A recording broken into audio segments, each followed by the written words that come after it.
En esta ocasión vamos a analizar a Enel Américas S.A. Se creó en el año 1981. Tiene como giro la generación, transmisión y distribución de energía eléctrica.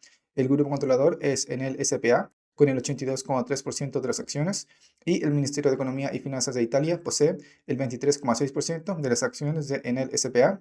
Y las últimas fechas de aumentos de capital fueron en los años 2019 y 2013.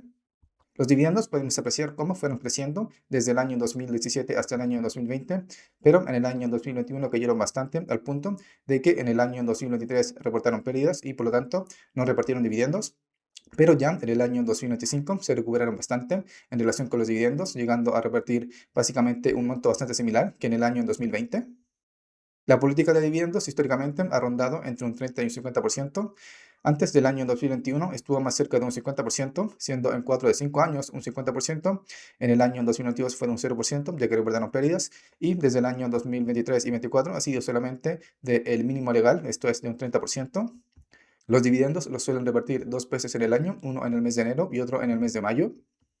El patrimonio podemos apreciar cómo cuenta con una clara tendencia alcista desde el año 2016 hasta el año 2024, pero no así los ingresos que cuentan con una pequeña volatilidad, sobre todo a partir desde el año 2019 hasta el año 2024, ingresos los cuales provienen aproximadamente un 70% de la distribución de energía eléctrica y un 25% de la generación de energía eléctrica. Las utilidades también son bastante volátiles, sobre todo a partir desde el año 2020. En el año 2022 se reportaron pérdidas y en el año 2024 se recuperaron bastante, siendo el monto de utilidades más alto en los últimos 9 años. El porcentaje de margen neto es medio en el año 2024, de todas formas creció bastante, encontrándose en un 19%, pero en promedio en los últimos 9 años ha sido de un 8%.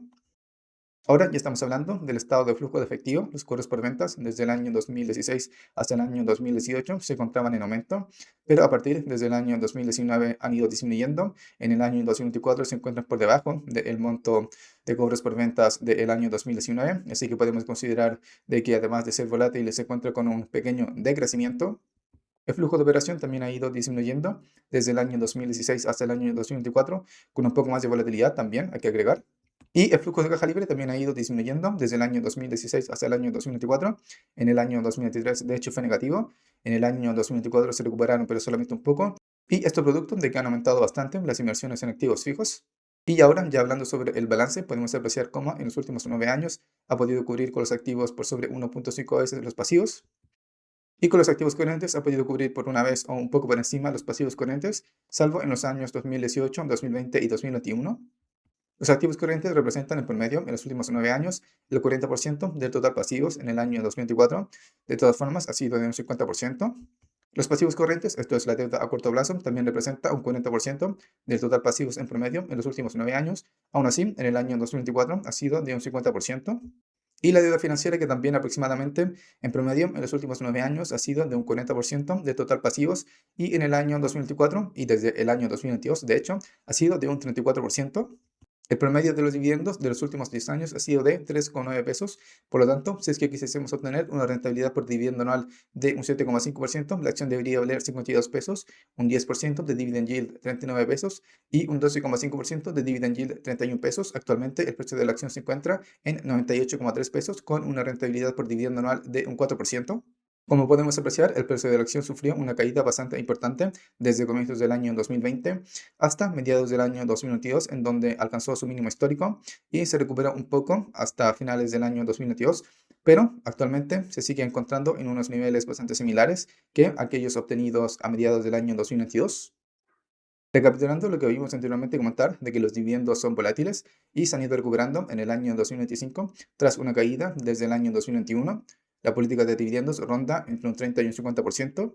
El patrimonio es creciente, los ingresos son volátiles y con una pequeña caída desde el año 2019, siendo el 70% proveniente de la distribución de energía eléctrica y un 25% de generación de energía eléctrica.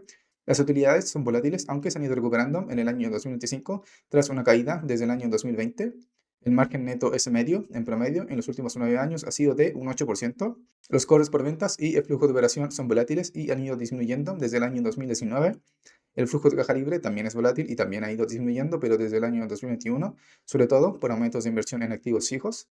Posee un balance bastante sólido. En los últimos 9 años ha podido cubrir los pasivos con los activos por sobre 1,5 veces.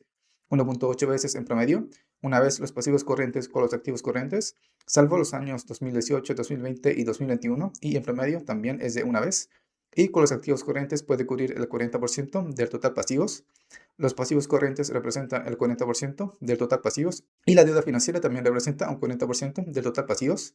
El precio de la acción se ha comportado con bastante volatilidad, pero con una tendencia bajista desde comienzos del año 2020, alcanzando su mínimo histórico a mediados del año 2022 y encontrándose actualmente en unos niveles bastante similares que en aquel entonces, con un dividend yield de un 4%, y comentar además de que cuenta con una liquidez bastante alta. Como comentario final, mencionar de que considerando todos los aspectos financieros de Enel Américas, no me parece que sea una muy buena empresa, a pesar de poseer un muy buen balance. La generación de caja es bastante deficiente, también es bastante deficiente la generación de ingresos y de utilidades, a pesar de haber recuperado el monto obtenido, reportado por utilidades en el año 2024. Los dividendos también se recuperaron un poco, pero la política de dividendos ha disminuido bastante. Actualmente se encuentra en el mínimo legal de un 30%. Y si es que consideramos los dividendos pagados anteriormente, estos han sido bastante bajos. Por lo tanto, yo creo que habría que ser cautos y esperar resultados en los próximos años de Enel Américas, porque habría que ver si es que son capaces de mantener esta tendencia positiva, esta tendencia a recuperarse en los resultados que vimos en el año 2024. Pero a pesar de todo, la generación de caja sigue siendo bastante baja. Aunque también hay que mencionar de que han aumentado bastante las inversiones en activos fijos, pero eventualmente esto se tiene que terminar traduciendo en una generación de caja futura mayor y también en unos mayores ingresos y utilidades, lo que habría que estar expectantes por esperar. Pero yo por lo menos aconsejaría que lo ideal sería permanecernos cautos en relación con estos resultados. Y considerando también además de que apenas cuenta con un 4% de rentabilidad por dividendo anual actualmente, es una acción que se transa bastante, cuenta con un volumen bastante alto, cuenta con una liquidez también bastante alta. Así que personalmente, si es que no tomásemos en cuenta los resultados del año 2024, que fueron relativamente buenos en comparación con años anteriores, me parece que Enel Américas es una empresa en general deficiente. Habría que ver si es que en los años venideros son capaces de mantener esta tendencia positiva, sobre todo aquella reportada en el año 2024. Así que nada, en términos generales, en los últimos años no me parece que Enel Américas sea una empresa que destaque para nada, pero en el año 2024 sí. Por lo tanto, habría que tener muy en cuenta los años siguientes si es que son capaces de mantener estos ratios financieros, estos resultados que obtuvieron en el año 2024. Así que ese ha sido mi análisis financiero y valorización por dividendo de Enel Américas. Hasta la próxima.